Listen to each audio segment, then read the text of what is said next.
একটি শিশুকে ন্যূনতম ২ বছর বয়স না হওয়া পর্যন্ত গরুর দুধ পান করতে দেয়া যাবে না।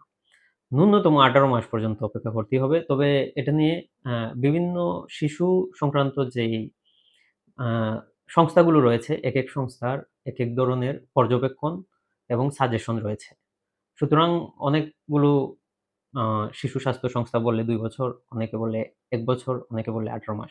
তবে আমি সবার দিকটা বিবেচনা করে বলব ন্যূনতম ১৮ মাস বয়স হওয়ার আগে শিশুকে গরুর দুধ পান করতে দিবেন না। এখন বিষয় হলো শিশু যদি গরুর দুধ পান করে তাহলে কখনোই নিশ্চিত হয়ে ধরে নিবেন না যে শিশু তার শরীরের জন্য প্রয়োজনীয় সব ভিটামিন, নিউট্রিশন গরুর দুধ থেকে পেয়ে যাবে। মনে রাখবেন গরুর দুধ ক্যালসিয়ামের খুব ভালো উৎস হলেও গরুর দুধে আসলে কোনো আয়রন নেই।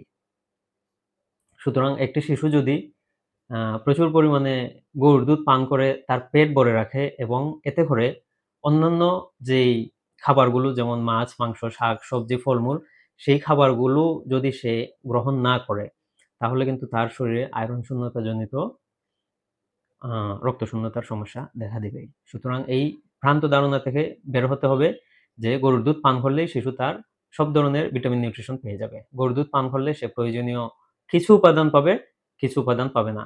আর আপনি যদি দিনে কয়েকবার তাকে গরুর দুধ পান করিয়ে তার পেট ভরে রাখেন তাহলে স্বাভাবিকভাবেই অন্য খাবারের প্রতি সে আগ্রহী হবে না।